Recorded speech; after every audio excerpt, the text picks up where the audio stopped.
रतन जी और आदिवासी समाज के सभी उपस्थित मेरे आदिवासी भाइयों बहनों, सबको राम राम।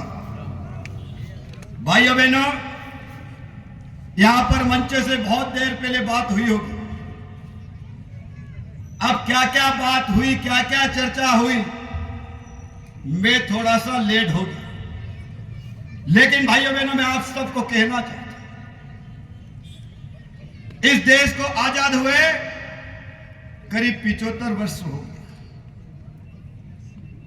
75 वर्ष के बाद आज आदिवासी भाई बहन बहुत अच्छी जगह है। मैं भी आदिवासियों के बीच में बड़ा हुआ। मैंने अलीराजपुर जिले के सारे गांव देखे, मोहल्ले मोहल्ले भी देखे। मैं 25 साल पहले से घूम रहा हूं इस अलीराजपुर जिले में, लेकिन आज मुझे कहते प्रसन्नता होती। आज आदिवासी भाई और बहन मजबूत हुए हैं। उसका एक ही कारण है कि हमारे आदिवासी भाई बहन शिक्षित हुए हैं। और मैं आपसे कहना चाहता हूं, मेरे आदिवासी भाई बहन, जो बच्चे पढ़ रहे, बेटियां पढ़ रही है, उनको इस अवसर पे हमको संकल्प लेना चाहिए और लक्ष्य तय करना चाहिए कि मैं पढ़ूंगी, लिखूंगी, पढ़ूंगा और मैं ये बनूंगा। ये लक्ष्य आपको तय करना पड़ेगा, तो आपको आगे बढ़ने से कोई रोक नहीं सकता। मेरे भाइयों बहनों, आज आदिवासी भाई बहन, हम गरीब की बात करते हैं, हम कमजोरी की बात करते हैं। आज गरीब क्यों है, कमजोर क्यों है? आपके आपने से पूछिए, आप लोग आपने आपसे पूछो, आप गरीब है तो क्यों गरीब है? आज जो मेहनत करता है उसको आगे बढ़ने से कोई रोक नहीं सकता। और मैं आपको विश्वास दिला रहा हूं और मैं कहना चाहता हूं, ऐसे कई लोग अलीराजपुर में हैं, आज सम्मान प्राप्त करके बैठे हैं। अलीराजपुर जिले के हमारे 5 IAS कलेक्टर हैं। उनके जीवन के बारे में आप लोग पढ़िए, उनके माता पिता के बारे में समझिए, गांव के बारे में समझिए, परिवार के लोग कैसे थे आप लोग विचार करिए। और उन लोगों ने कैसी परिस्थिति में पढ़ाई करके आज पूरे प्रदेश में नाम रोशन कर रहे हैं कि आज हम नहीं कर सकते क्या, बताओ? और मैं आप सब भाइयों बहनों से कहना चाहता हूं, हम राजनीतिक लोग हैं, हम राजनीति करते हैं, जनता की सेवा करते हैं और हम लगातार जनता के बीच में रहते हैं। आज आप लोग देखते होंगे, नेता के बारे में लोगों को बोलना सबसे आसान है, नेता को गाली भी देते हैं, लेकिन नेता का जो सम्मान है वो दुनिया में किसी को भी नहीं मिल सकता। मैं आपको बता रहा हूं।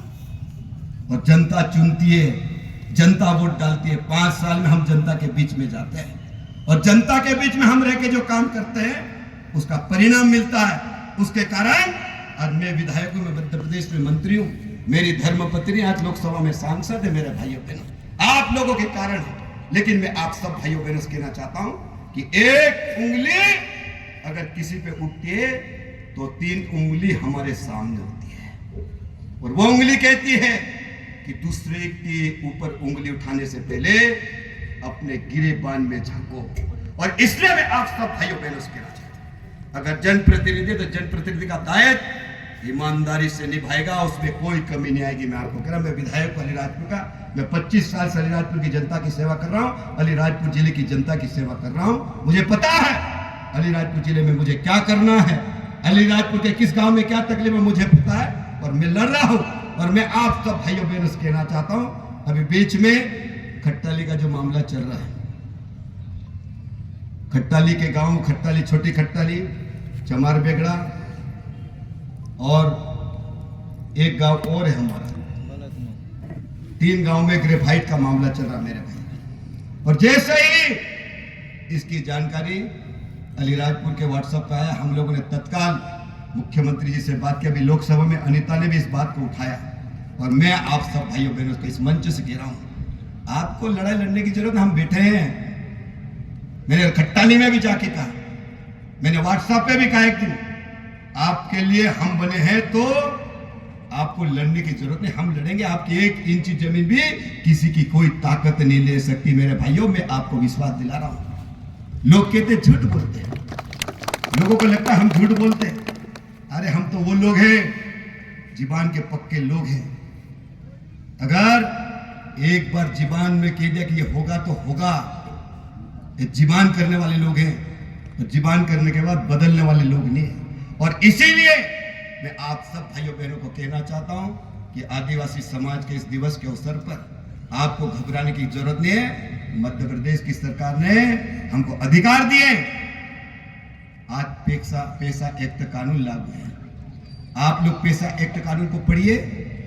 पैसा एक्ट कानून में जब तक हमारे गांव के लोग, गांव के सरपंच, पटेल, तड़वी, पैसा एक्ट का अध्यक्ष एक अगर कह दे कि इस जमीन को हाथ भी नहीं लगा सकते कि तो किसी को ताकत ही नहीं है। ये अधिकार हमारे पास है, अधिकार है, लेकिन उसको पढ़ने की आवश्यकता है, समझने की आवश्यकता है।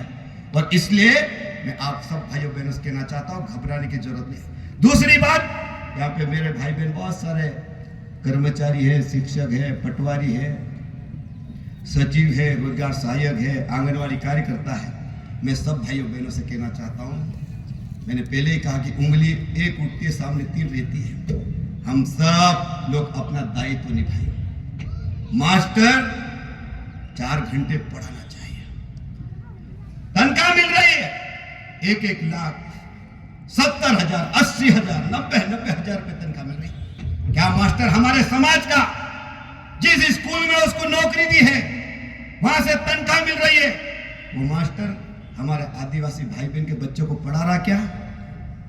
सबसे पहले वहां देखना। और जितने भी भाई बहन शिक्षक में बुराई नहीं कर रहे, लेकिन जब हम हमारे समाज की बात करते हैं तो सबसे पहला दायित्व हमारा है कि हमारा कर्तव्य क्या है। हमको सरकार तनख्वाह देती। अगर हमारे मास्टर सोच ले कि हम बच्चों को पढ़ाएंगे, बच्चे किसके? आदिवासी के बच्चे, हमारे परिवार के बच्चे, कोई के मामा के बच्चे, कोई के काका के बच्चे, कोई की बहन के बच्चे, किसके बच्चे? बताओ। हमारा दायित्व है। और मैं आप सब भाइयों बहनों से कहना चाहता हूं, हमको संकल्प लेना पड़ेगा। अलीराजपुर जिले को आगे बढ़ाना, हम सबको, शिक्षक को संकल्प लेना पड़ेगा, पटवारी को संकल्प लेना पड़ेगा, सरपंच को लेना पड़ेगा, उप सरपंच को लेना पड़ेगा, सचिव को लेना पड़ेगा। आज आप मुझे बताओ, आज प्रधानमंत्री जी को मालूम है क्या है ये अलीराजपुर जिले के कौन से गांव में क्या हो रहा मालूम है? मुख्यमंत्री जी को मालूम है कौन से गांव में क्या तकलीफ मालूम है? लेकिन जितने भी चुने हुए हमारे छोटे सरपंच, उप सरपंच, पंच, विधायक, सांसद, और जिनको जो काम दिया, शिक्षक है, पटवारी है, डॉक्टर है, इंजीनियर, सब लोग ईमानदारी से काम करें तो इस जिले को आगे बढ़ने से कोई रोक नहीं सकता। मेरे भाइयों बहनों, कोई रोक नहीं सकता। लेकिन सबको ईमानदार बनना पड़ेगा। और बच्चों का भविष्य बनाना सबसे पहले शिक्षक को आगे आना पड़ेगा। और मैं आप सब भाइयों बहनों से एक ही बात कहना चाहता हूं कि समाज की जब बात करते हैं सबसे पहले हमारा दायित्व आता है। और मुझे विश्वास है कि आप इस दिवस पे संकल्प लीजिए भाइयों बहनों कि हमारा जो दायित्व हम पूरा करेंगे। कभी कभी देखते हैं, आज बताओ अलीराजपुर जिला कितना छोटा है। अलीराजपुर जिला 1 घंटे में कोई से भी कोने में जा सकता है। 1 घंटे में कोई से भी कोने में, अलीराजपुर साहब जाओ, 1 घंटे में कोई से भी कोने में जा सकता है। आज बता, बहुत सारे हमारे लोग जो सेवा करने वाले लोग कहते हैं कि बहुत दूर है, साहब कैसे जाए। अब मेरे को बता, इंदौर में बच्चे पढ़ते कितने दूर जाते भाई? आज इंदौर में रहते 20-20, 30-30 किलोमीटर लोग रहते हैं। फिर क्या कहते हैं कि नहीं मैं इंदौर पढ़ रहा हूँ। और इंदौर रहते उन बच्चों को पूछो कि आप पढ़ने के लिए कितने दूर जाते हैं, नौकरी करने के लिए कितने दूर जाते हैं। लेकिन हमारे यहाँ का जो अधिकारी है, कर्मचारी कहता है कि बहुत दूर। अरे हम समाज की बात करते हैं, समाज के उत्थान की बात करते हैं, तो क्या थोड़ा सा कष्ट नहीं उठा सकते हैं क्या? बताओ।